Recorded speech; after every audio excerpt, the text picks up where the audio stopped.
आजच्या पत्रकार परिषदेला उपस्थित माननीय अनिल बाबू देशमुख साहेब आणि सर्व ओबीसी समाजाचे सर्व नेते, विविध संघटनांचे पदाधिकारी आणि उपस्थित पत्रकार मित्र, खरं तर सकल ओबीसी समाजाचा मोर्चा 10 ऑक्टोबरला आम्ही यशवंत स्टेडियम ते संविधान चौक असा हा मोर्चा निघणार आहे. 2 सप्टेंबरला महाराष्ट्र शासनाने जो JR काढला, तो काळा JR या राज्यातील 54% ओबीसींना हाईत लोटणार आहे. त्यांचं आरक्षण, त्यांचे अधिकार संपुष्टात आणणारा हा काळा JR देवेंद्र फडणवीस सरकारने काढलेला आहे.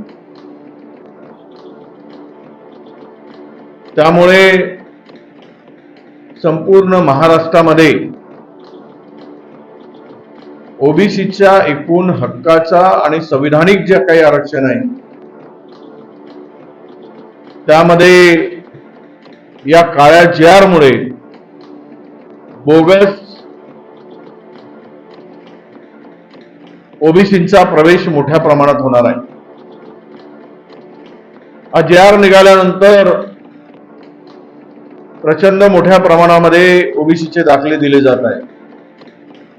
किमान महिन्याला एका तहसीलदारांनी 1000 दाखले वाटावेत असा आदेशच मुळात सरकारने सगळ्या तहसीलदारांना दिलेला आहे. आणि मराठा समाजानं सरसकट दाखले देण्याची कारवाई सुरू झाली आहे. पुढच्या महिन्याभरामध्ये ही घुसखोरी प्रचंड मोठी असेल. साधारणतः 50 लाख लोकांच्या जवळपास ही घुसखोरी करणार आहे. खर तर हा 374 जातीमध्ये 54% असलेला ओबीसी याला हा गरीब माणूस आहे. यातील सामान्य ओबीसी समाजाची, अनेक समाजांची परिस्थिती अत्यंत वाईट आहे. आणि या समाजामध्ये जर या कमजोर समाजामध्ये मजबूत समाजाने शिरकाव केला, अगोदरच 54% ओबीसीना 27% आरक्षण मिळतो आहे. ओबीसी मध्ये भटक्या जमाती आहेत, विजयंती आहेत, एसबीसी आहेत, हे सगळे मिळून 27% आरक्षण मिळतो. आणि जर पुन्हा संपूर्ण मराठा समाजाचे 20%, 18% जे काही असेल ते आले तर आरक्षण कुठेही वाढणार नाही, परंतु समाजाची संख्या वाढेल. आणि म्हणूनच आम्ही त्यावेळेस जो निर्णय झाला होता की ईडब्ल्यूएस मधून मराठा समाजाला आरक्षण देण्याचा, इकॉनॉमिकली विकर सेक्शन हा एक वेगळा प्रवर्ग काढून 10% आरक्षण त्यांना मिळत होता. त्यातील 8.5% फायदा केवळ मराठा समाजाला मिळत. तरी पण एका हिकेखोर व्यक्तीने दबाव तंत्राचा वापर केल्यामुळे सरकारच्या माना झुकल्या, वाकली सरकार, आणि त्यांनी हा JR काढला. तो मूळ ओबीसीच्या हक्कावर गदा आणणार आहे. खर तर जिसकी जितनी संख्या भारी उसकी उतनी हिस्सेदारी या तत्वाने जातनिहाय जनगणना करून आरक्षण देण्यामध्ये कोणालाही हरकत नव्हती, कोणाची हरकत नव्हती आणि कोणाचाही त्याला विरोध पण नव्हता. परंतु त्याकडे केवळ घोषणा झाली आणि अद्यापही त्या संदर्भात जातनिहाय जनगणना करण्यासाठी केंद्र सरकारने घोषणा करून तिथेच थांबले. त्या संदर्भात नियमावली किंवा त्या संदर्भातली पद्धती अजूनही सरकारने घोषित केली नाही. आणि आमची मागणीच होती मुळात की जातनिहाय जनगणना करा आणि आरक्षणाचा जो कॅप आहे 50% तो उठवा, ती मर्यादा संपवा आणि त्याच्या पुढे जाऊन ते आरक्षण 50%च्या वर देऊन मग जे जे मागणी करतायत किंवा जे बसतायत त्या नियमात त्यांना सर्वांना त्या ठिकाणी अकोमेंट करा असं आमचं म्हणणं होतं. पण आज या GR मुळे मूळ ओबीसीवर प्रचंड अन्याय होणार आहे. तो कुठेही शासकीय नोकरी दिसणार नाही, तो कुठेही राजकीय आरक्षणामध्ये दिसणार नाही. अनेकांचे फोन येत आहेत आणि त्याचा शैक्षणिक सामाजिक ज्या काही मागासलेपणावर जो काही आरक्षण होता तो संपुष्टात आणण्याचं पापच महायुती सरकारने केलेला आहे. आणि त्यामुळं बडी तो कान पिढी जिसके हात में लाठी उसकी भैंस अशाच पद्धतीनं या आरक्षणाची अंमलबजावणी सुरू झालेली आहे. मराठवाड्यामध्ये अनेक ठिकाणी प्रचंड मोठमोठे मोर्चे निघत आहेत. आजच पुन्हा जरांगे पाटलांनी 2 ऑक्टोबरपर्यंत संपूर्ण दाखले दिले नाही तर फिरू देणार नाही अशा प्रकारची भूमिका धमकी त्यांनी दिली आणि हैदराबाद गॅजेटियर लागू करा अशा प्रकारचे त्यांनी वक्तव्य केलं. आता हैदराबाद गॅजेटचा अभ्यास आम्ही पण केलाय. त्यामध्ये कुठेही कोण ओबीसी आहे, कोण कुणबी आहे, कोण मराठा आहे हे आयडेंटिफाय करणं फार कठीण आहे. ज्या नोंदी मोगलकालीन सापडल्या होत्या कुणबींची, त्या कुणब्यांच्या नोंदीमध्ये जो शेती करत होता तो कुणबी असंच त्याच्यातून अर्थ निघत होता. त्यामध्ये मग जैन कुणबी पण दिसत होता, मुस्लिम कुणबी पण दिसत होता, सिंपी कुणबी पण दिसत होता आणि अनेक जो शेतीमध्ये राबत होता, ज्या कसबामध्ये काम करत होता तो कुणबी अशा प्रकारचा त्या ठिकाणी उल्लेख अनेक नोंदीमध्ये दिसत होता. त्यातूनही कुणबी समाजाचे दाखले काढून देण्याला आमचा विरोध नव्हता ज्या नोंदी सापडल्या. पण आता जसाच्या तसा हैदराबाद गॅजेटियर लागू करायचं म्हणजे उद्या अनेक प्रश्न महाराष्ट्राच्या पुढे येतील. बंजारा समाज, धनगर समाज हा आता एसटी मध्ये मागोपाठ आहे. त्यांनी त्या प्रकारचं आंदोलन सुरू केलेलं आहे आणि मराठ्यांचं संपूर्ण ओबीसीकरण होईल तर मग आरक्षणाचा अर्थ काय होईल? या सरकारची मनुवादी सरकारची भूमिका ही आरक्षण विरोधी आहेच हे काही लपून राहिलेलं नाही. नेहमी त्यांनी भूमिका आरक्षणाच्या विरुद्धच मानली आहे. त्यांच्याकडून या देशातील, या राज्यातील शोषित, पीडित, दलित, आदिवासी, ओबीसीचा हक्काचं संरक्षण होईल ही अपेक्षाच ठेवणं मुळात चुकीचं आहे. आरक्षण संपवण्याच्या दृष्टीनंच त्यांनी पाऊल टाकलं आहे आणि म्हणूनच अशा प्रकारची कृती सरकारकडून होतोय. आपसामध्ये भांडण लावायचं, एकमेकाच्या अधिकार क्षेत्रामध्ये घुसखोरी करायची, करू द्यायची, तशा प्रकारचे GR काढायचे आणि एक दिवस हे सरकार हात वर करेल की आता आरक्षणाची गरज नाही कारण समाज एकमेकाच्या पुढे टाकला. म्हणजे जो खड्ड्यामध्ये पडलेला माणूस आहे त्याला अधिक खड्ड्यात घालण्याचं काम केंद्रातील सरकार असू दे किंवा राज्यातील सरकार असू दे यांच्याकडून ही प्लॅनिंग सुरू झाली आहे.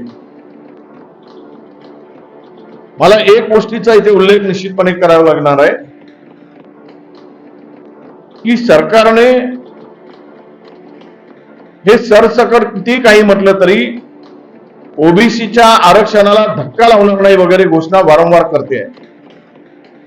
पण मोठ्या प्रमाणामध्ये ओबीसी मध्ये घुसखोरी केल्यानंतर धक्का कसा लागणार नाही याचं उत्तर सरकार देण्यासाठी तयार नाही.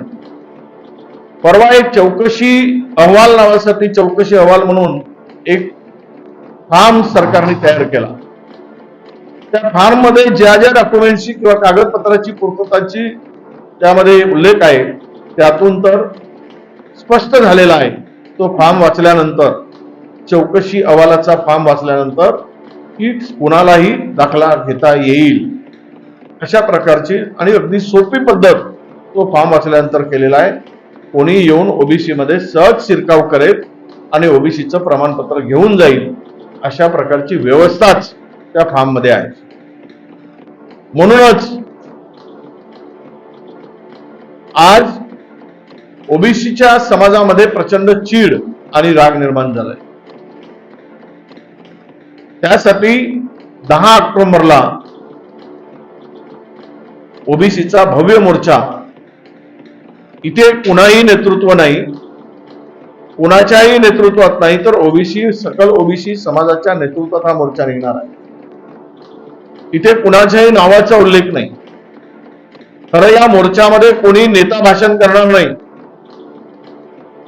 तर सामाजिक चळवळीमध्ये काम करणाऱ्या लोकांनीच ही भूमिका मांडावी अशी आमच्या सगळ्यांची इच्छा आहे. ज्यांना ओबीसीच्या हक्कासाठी अनेक वर्ष लढत आहेत अशा व्यक्तींनी पुढे येऊन, अशा तरुणांनी पुढे येऊन त्या ठिकाणी भूमिका मांडली पाहिजे. आम्ही केवळ पक्ष म्हणून इथे मांडत नाही आहोत, कोणीतरी पुढे यावं लागतं, म्हणून आम्ही पुढे येऊन आमची भूमिका मांडतो आहोत. आम्ही सर्व ओबीसी बांधवांना आव्हान करतो आहोत की आता ही अस्तित्वाची लढाई आहे, करा किंवा मराची लढाई आहे. जर या ठिकाणी तुम्ही मोर्चात आला नाहीत आणि तुमची शक्ती दाखवलं नाहीत तर तुम्हाला उद्या तुमच्या अधिकारापासून वंचित राहावं लागेल आणि तुम्ही ओबीसी म्हणून नावाला शिल्लक राहाल, पण तुम्हाला कुठलाही फायदा ओबीसी म्हणून मिळणार नाही. यासाठी ही लढाई अस्तित्वाची लढाई म्हणून मोर्चात येण्याचं आव्हान सुद्धा या निमित्तानं आम्ही सर्व ओबीसी बांधवांना करतो आहोत. देऊन समाधान कसं करता येईल? जिथे महाज्योतीचे पैसेच देऊ शकत नाही त्या उपसमिती कुठल्या कामाची? अर्धे पैसे दिले नाहीत. सगळ्या योजनांना व महाज्योतीमध्ये आम्ही सुरू केलेल्या योजनांना कात्री लावली. अद्याप हॉस्टेलचा पत्ता नाही वसतिगृहांचा. 5 वसतिगृह सुरू झालेत महाराष्ट्रात.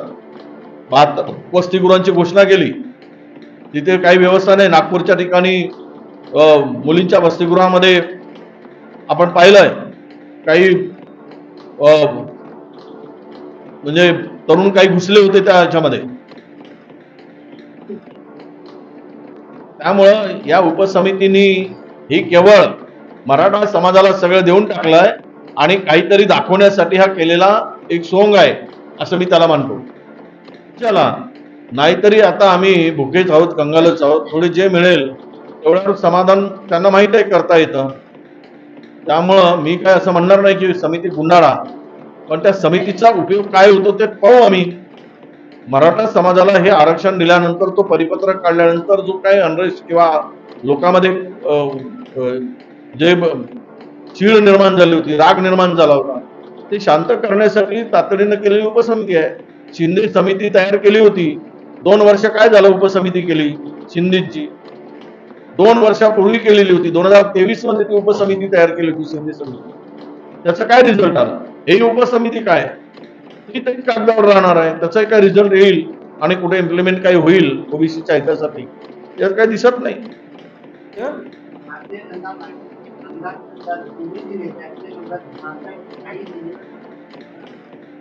नाही, असं आहे की सरकारने काढलेल्या JRचा ते कसे विरोध करू शकतात?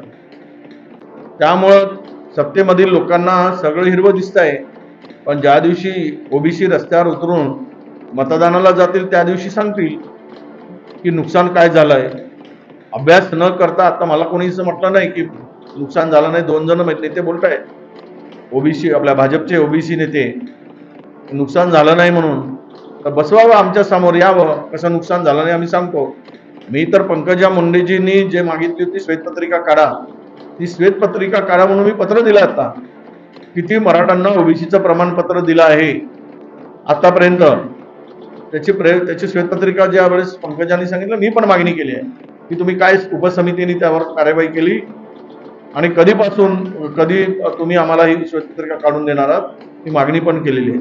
मुळात एक विषय लक्षात घ्या की काही लोक जर असे म्हणत असतील ओबीसीचं नुकसान झालं नाही, तर ओबीसी जनता अशा सत्ता पिपासू लोकांना माफ करणार नाही. आम्ही पण मंत्री होतो तरी मी ओबीसीची बाजू घेऊन रस्त्यावर उतरून मी आंदोलनं केली आहे. आम्ही चिंता केली नाही मंत्रिपदाची आणि सत्तेची. ओबीसीवर अन्याय होत असताना महाराष्ट्रामध्ये ज्यावेळेस जनगणनेचा विषय आला आणि आरक्षणाचा विषय आला त्यावेळेस पहिल्यांदा जालन्यामध्ये मोठा ऐतिहासिक सभा घेणारा मी माणूस आहे. त्यामुळे हे जे काही बोलतायत हे मांडलिक आहेत सत्तेतील, त्यामुळे त्यांच्याकडून अपेक्षा नाही. ठाकरे तायवाडे आमचे नाहीये.